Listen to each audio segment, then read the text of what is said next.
Hi there and welcome. My name is Sharon and others know me as Itu.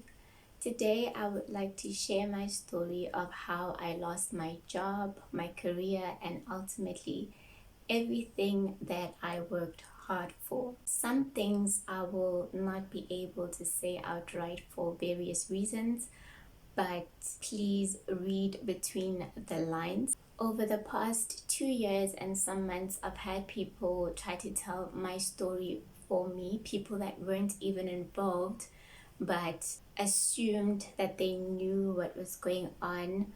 Some actually did it out of ill will. But either way, I'm deciding to tell my story now for myself with all the facts. So the company where this all happened was a JSE listed multinational company, a huge corporation. Before I start, I would like to make a plea to Black women, especially Black women in the corporate world.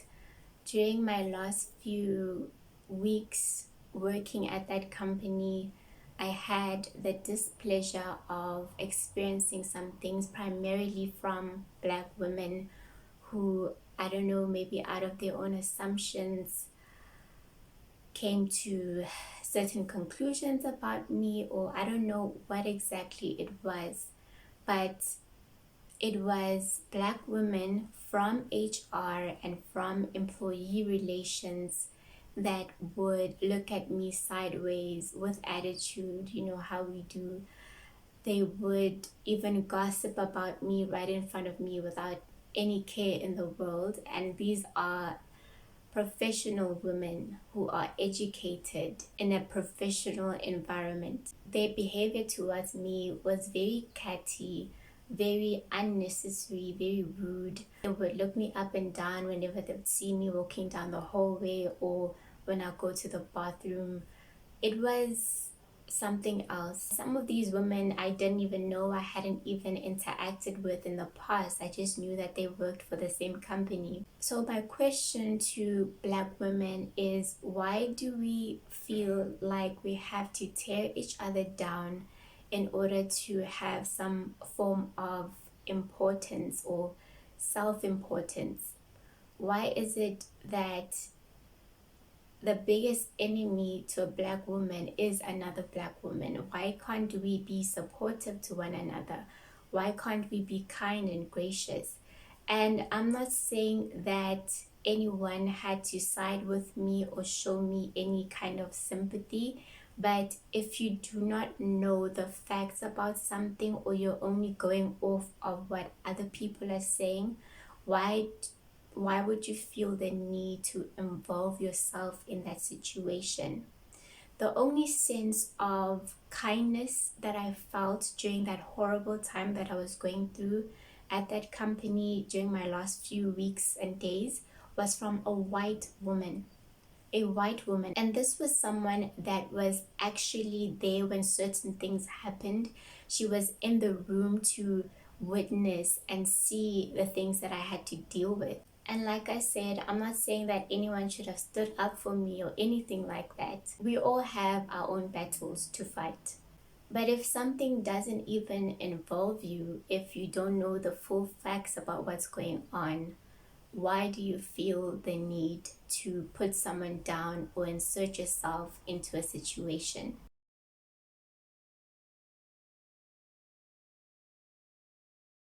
Okay, now that that is out of the way, this is what happened.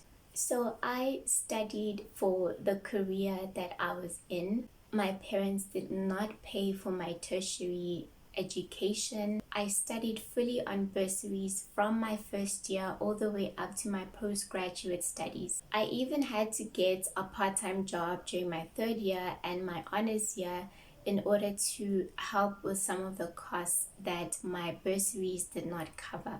For many people looking from the outside in, they would assume that I was handed things on a silver platter.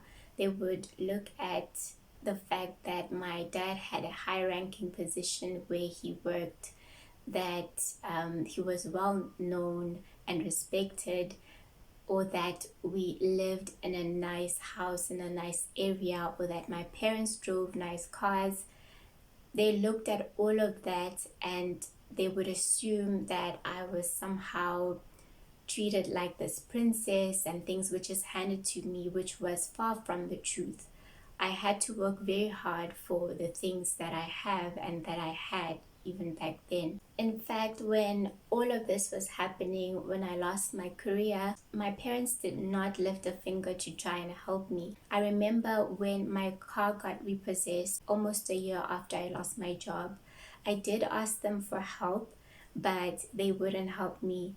In fact, a few months later, they bought my little brother a car in cash and didn't even think to look at me sideways. My dad, with all of his political connections, would not help me when I told him about the issues that I'd faced at the CCMA and how things were dodgy. Like, he would not have any of that. He was buying people land, cars, but for some reason I was not a priority. My mother, on the other hand, told me the other day of how lucky I am that she used to buy me clothes when I was a little child. So I'm not saying all of this to shame my parents. I am very appreciative for all that they have done in the past and the things that I was given the opportunity to experience, the amenities that or services that I had access to because of them. And I'm also grateful for the fact that, I was not just handed everything. From that, I learned the value of hard work. I learned that I have to stand on my own 2 feet, which is why this whole experience for me, even to this very day, is extremely hard, because it has forced me to become a person that I am not. I've had to depend on people that I would rather not be dependent on. Anyway, I am still grateful for them. There's no such thing as a perfect parent at the end of the day, and because of them, I still had a bed to sleep on, a place to call home. Like, I'm not homeless like most people would be if they were in the same situation.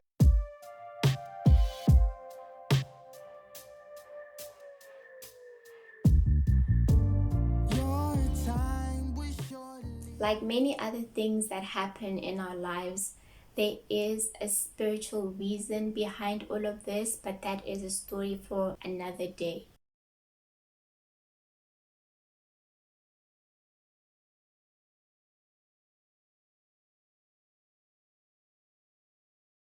So before I actually started working for this company, I had like a normal recruitment process, salary negotiations. During these negotiations, I was told that I would get a petrol card. It was an internal audit job that entailed a lot of traveling. So they told me that I would get a petrol card to cover petrol expenses for traveling. I was also told that upon completing my CIA, which is like a professional accreditation, they would align my salary to be market related. CIA is highly sought after in that field. When I officially started working there, I was surprised to find that I got no petrol card. In fact, for the first 5 to 6 months, I had to pay from my own pocket petrol money to go to work, to go to all the places that they were telling me to go in order to do my job. They even had the nerve to insist on installing a tracking device into my own personal car, not a company car, my own car. It was only after I decided to officially complain about the whole petrol situation and the petrol card situation where they decided to implement a revised travel claim policy, which then allowed me and some of my colleagues at that time to claim for petrol expenses after traveling a certain amount of kilometers. This still was not enough because I was still paying from my own pocket in order to go to work or to do my job. And I wasn't traveling like just a few kilometers. I would sometimes be on the road for up to 4 hours in a day, going and coming back. And I also did the math when I stopped working there. I had actually paid for over 55% of the petrol costs involved by the time I left that company.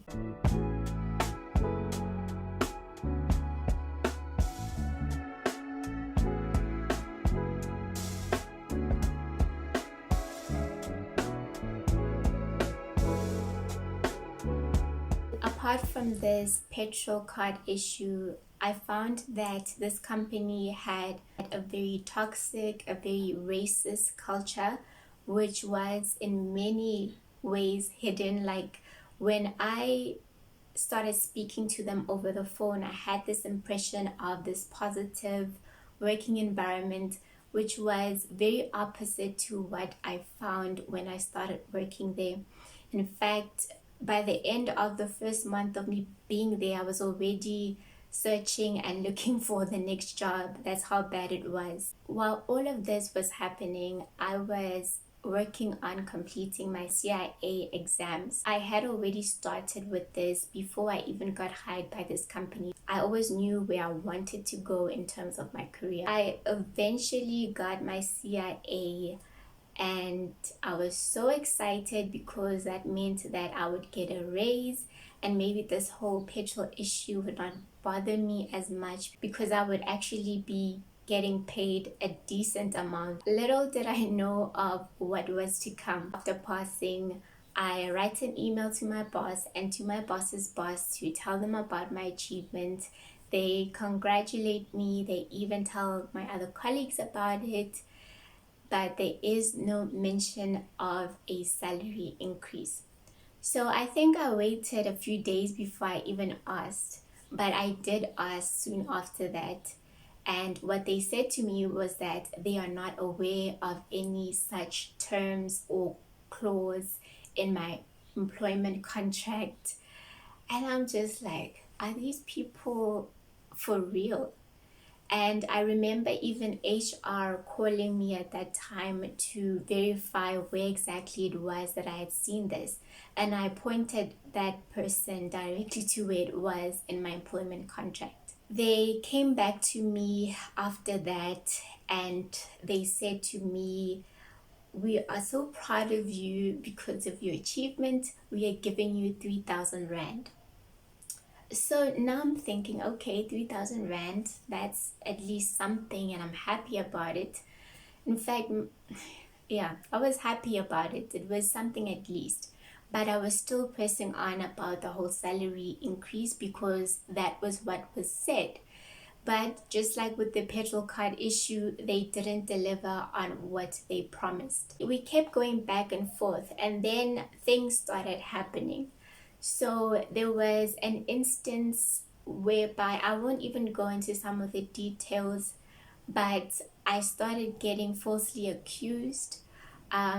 They would try to do stuff to get me fired. They had this lady working with us who was, yeah, that's also another story for another day.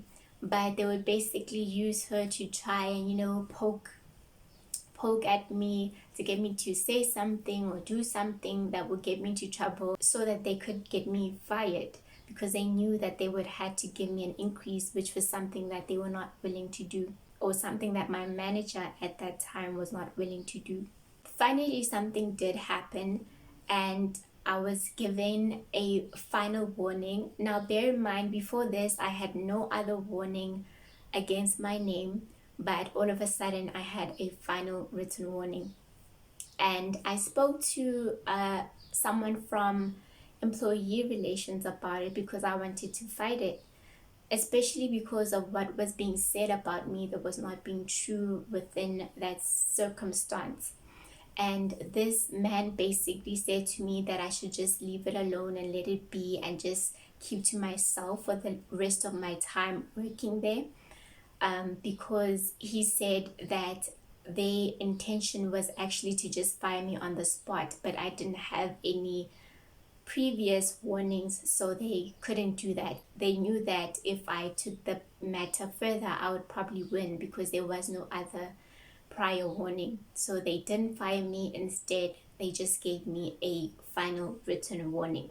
I think it was during this time where they were now issuing me with a final written warning that they actually tried to pay me to leave. I was told that they would give me 3 months of my salary and a bunch of other stuff, monetary stuff, that they were willing to give me just so that I could go. Now, okay, at this point, I am a strong believer in God, if you haven't watched any of my other videos yet, but I basically will go to God and ask him for guidance, especially when I don't know what to do. And so I did. I go to God and I really go before him and ask him, what should I do in this case? These people don't want me here. I don't want to be here. But God says, no, stay. And he also said to me, don't involve yourself in matters whereby you'll have to explain later why you were given a certain amount of money or so and so. Anyway, I go back to them. I tell them, no, I will not take their offer. And I think that's when they decided to give me the final written warning. I may be getting some of these facts like in the wrong order. It's because everything was like, it was a traumatic experience for me. So if I do get my facts in a different order, please excuse me, but these things still did happen. Then after that, I decided, you know what, I've been taking things lying down for too long. I've taken their racism, I've taken their just toxicity, and I've had enough. It's time for me to fight back. And so I start by raising a grievance regarding the petrol card issue, regarding the salary increase issue, because they had already made it clear that they had no intention of increasing my salary. As this grievance process is happening, we have our yearly increase as well. So every year around April, they do a salary increase, and they gave me it was an increase that was less than what I got the year before. And so as we go on past this increase period, I don't even think anything of it, because I know at this point that they don't even want me there. So at one of these grievance meetings, they tell me that they did give me an increase and it was included in my yearly increase.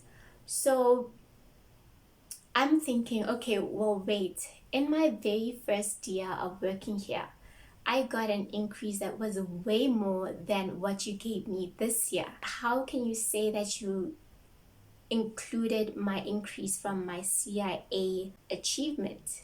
It doesn't make sense. And there was also a back and forth.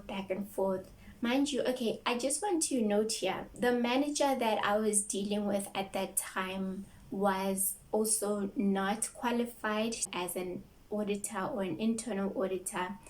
There are so many things that I can say about her level of competence or knowledge of the concept of internal audit, but I will not do that.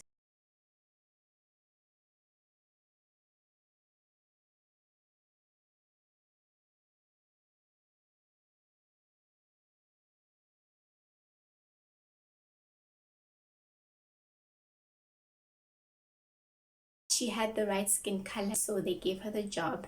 And basically what I think is that she either felt threatened because of, triple BEE, and if someone that is more qualified, a black female at that, and I'll get to that point about being a black female later on in the video as well, she just had it in for me. And I knew also that she had perceptions about black people in general that would raise some eyebrows. Anyway, The whole grievance process goes on and on. They take me around in circles. The chief audit executive is also involved in all of this. At the end, I see that, you know what, these people are playing with me. They are running me around in circles. So I went and I inquired from someone from employee relations about the process of the CCMA and so forth. They direct me as to how to actually get going or start a case. At that point, I knew nothing about labor law. God had actually told me like a few months earlier to get this legal subscription whereby you pay a certain amount every month to get legal coverage when you need it. And so I had been doing that with FNB. So when this time came for me to go to the CCMA, I thought, oh yes, God told me to get this legal subscription, so I'm just going to use it. So I use it. In fact, I had also inquired from them in the past regarding the whole tracking device thing. Yeah, but it wasn't like I claimed anything with regards to going to court or like the CCMA or anything like that. So I contact them again and I ask them for help. They refer me to a lawyer. The first lawyer says he doesn't know anything about labor law, which I found very surprising that they would even refer me to him or hand my case over to him. And then they allocated a different law firm to me. So from this point on, please listen carefully and read between the lines, because like I said, some things for various reasons I cannot say outright.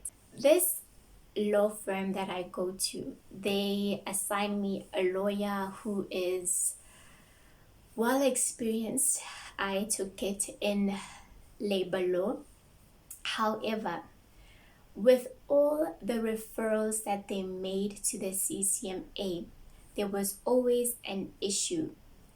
And this is how I found out, because I waited for a very long time to get a date for conciliation at the CCMA.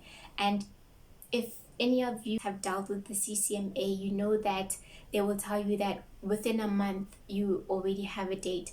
I had to wait for more than a month. And so I started inquiring, what's going on?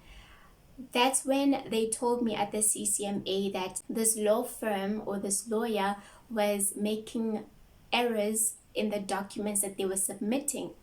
So this happened not once, not twice, 3 times. And this all caused so much delay. Now, for anyone who is of sound mind, if you go to a law firm that specializes in labor cases and they make mistakes on forms to the CCMA, not the labor court or any of those other higher level places, the CCMA, surely something should tell you that something's not right here. And there's more to this that you can add on as I go on with the story. Finally, I decide to go to them and ask them why they keep making these mistakes and why they keep delaying. Then all of a sudden, I have a date. At that date, at the conciliation, I go there. I'm not told by the lawyer assigned to me at the time what to, like, there was no preparation on their side. They just got there, told me that before I sign anything, I should speak to them. And I said, okay. But there was little coaching, little direction that was given. At the end of it, I think I went to about 2 conciliations with them. And then I decided, you know what, that's it. These people are also playing me for a fool. So I call FNB, I tell them my problems and my issues with this law firm. They tell me that they're sorry, and I say, okay, please tell them that I don't need their help anymore. After that, I go ahead and I submit my own papers for a conciliation at the CCMA because I had to start all over again from scratch. The conciliation that we went to the first time was completely disregarded because they had referred the wrong case. So after that, I started doing things on my own. I went onto the CCMA website and found out what to do for myself, and I submitted the paperwork myself, did everything myself, got the date within a month. No mistakes like the professional lawyers had done. On the day of the conciliation, I present my case, and then all of a sudden the owner of the law firm that F&B had referred me to walks in. Now, I had not met him before. I had only met his colleague, the other lawyer that I was dealing with. And afterwards, I say to him, I already told F&B that I will not be needing your services anymore. And this is after the meeting had occurred. We were like in the corridor of the CCMA, and I'm telling him this. And he says, no, they didn't. And then I say to him, you know what? Okay, so I did tell them that I won't be needing your services, so you don't have to continue with me from here on forth. At this point, this man tries to threaten me, like he moves quite close to me, and I can see in his face that he does not have good intentions. And then he looks up to the corner because like the CCMA had this camera at the corner. He looks at it and he backs up. At that point, I decide I'm turning and I'm going. I turn and I walk as fast as I can out of that building to my car.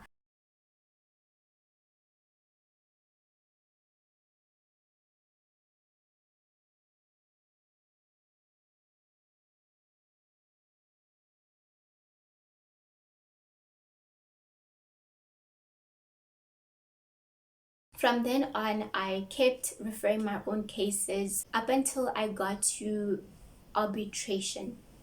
So my arbitration date was on the 30th of October. And on the 31st of October, I get handed a letter of suspension. So they suspend me, and they suspend me for a month with pay. They tell me that they have to investigate some things that I said at the CCMA. And for this, I just want to admit that there were some things that I did say that I probably shouldn't have said, that I could say even in this video, but I won't.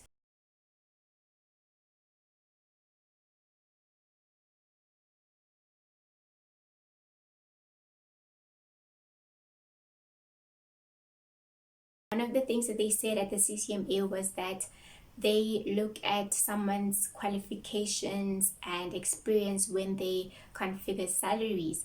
And I was like, but wait, hold up. This person, my manager, there are conversations being had that this person doesn't even have matric. I said that.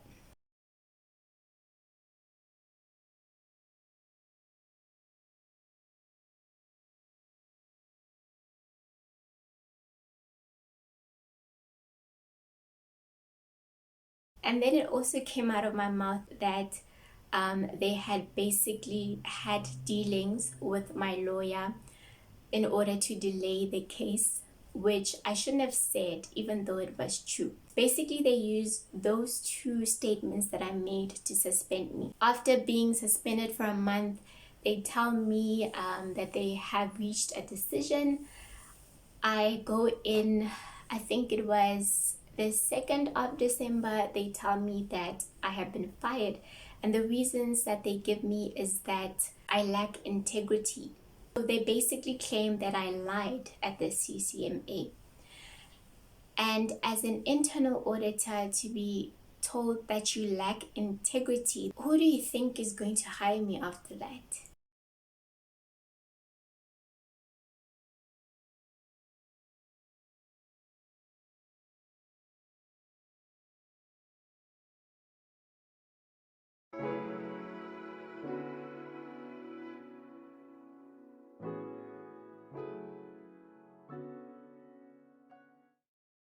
And I also want to mention that there was a hearing that I I had during that month of suspension, whereby there was a woman that was called in to sort of be a chair and hear me out before they reached their decision.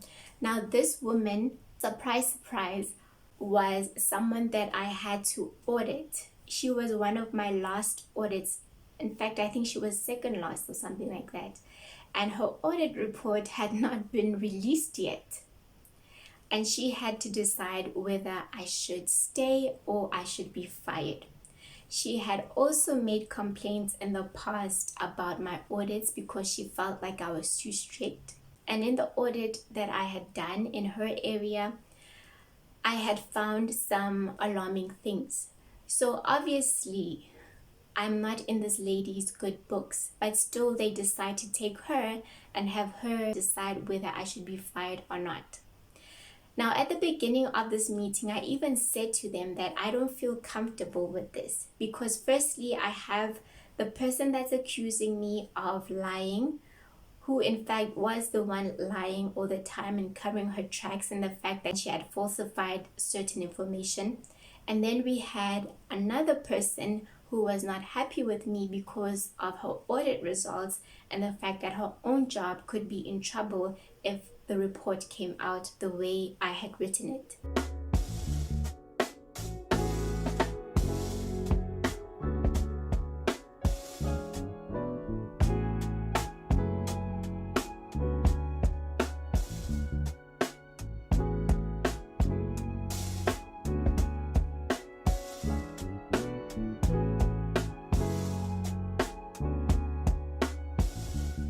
When we had that hearing or that meeting with the chairperson, my auditee, they brought out an email from this law firm, and they had the direct email of the lawyer who was originally helping me.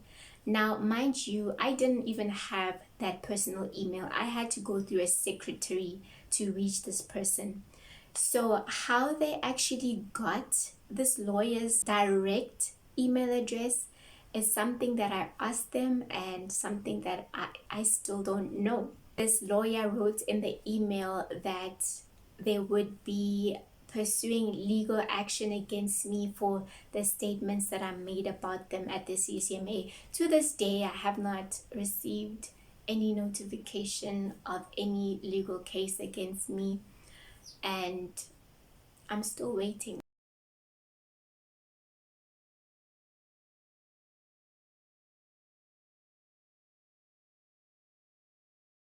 I did challenge them firing me. I launched another CCMA case, went through the whole process again, got to arbitration, and when I got to arbitration, I felt like it went well.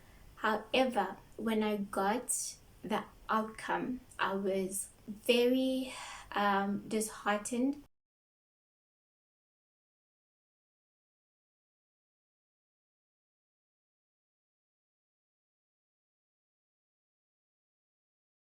The two cases that I had referred to the CCMA were two separate cases, one for the petrol card and one for the salary increase. So this arbitration would now be like a third one, but there were many other meetings because of the errors that were made. In terms of the petrol case, I had a similar incident whereby the commissioner there did some things that were not supposed to be done. That commissioner did a similar thing by not going in accordance with the CCMA rules, basically favoring them. I was not even given a copy of the award from that one outcome. I was actually told by the company representative that the award had already been sent out, which was odd in itself. I did report these two commissioners to the CCMA and to various other corruption watch agencies. I also made it a point to inform them about what was going on with the law firm as well. Apart from the CCMA, not one of these organizations have responded to me to this day. The CCMA basically told me after receiving my complaint that they had investigated, and by investigated they meant that they got statements from the two commissioners and they came to the conclusion that I should take the matter to the labor court because they could not do anything about the fact that the commissioners went against the rules. They falsified information, they lied on paper. And I even said to them that if you just took the recording from those meetings and you compare them to the rulings that these commissioners have handed out, you will see the many discrepancies that are there, because each of these meetings that I actually complained about were recorded, and I also have my own recordings. After that, I did apply to several jobs. I went for interviews. I could not get hired. In most cases, I did tell them what had happened. Some of the recruitment people would, speak to me as if I was insane for telling them that. But I still felt like I should not lie. There were some that I did not tell what happened, especially towards when I was reaching about a year of unemployment and I was about to lose my car and everything like that. So I did fall into fear. I want to apologize. If any of them get to watch this video, I want to apologize for not telling you the truth about what happened. I know that it is a common thing for people to lie on their resumes and to omit certain things, but it was important for me to tell the truth. After all of that was done, I still tried to take the matter further. I did not have the money to do so because it would have cost me hundreds and thousands of rands, which I don't have. And also, like I've said about my parents, they were not even interested or willing to help me in that way. I went back to God and I said, God, please help me, I'm drowning. He said to me, just leave it, let it be. And when I heard this, I was just like, I'm not hearing correctly. I serve a God who loves justice and hates iniquity. So I still went on trying to find a lawyer who would help me pro bono, but I couldn't find any help. I even went back to FNB to try and get them to help me. They stopped replying and responding to me until I came to a point where I couldn't even afford to pay that subscription anymore because I did not have the money. And so here we are today. I've learned a whole lot from that traumatic experience. I've grown a lot. It was, and it still is, very humbling to think that we live in a country where if you have the right skin color, if you have the means, the money, you can get away with anything. Justice is really not for everyone. And I just want to say the Guptas are not the only wealthy family that have captured our state. There's a lot in our country that needs fixing. And I've learned a lot from the situation.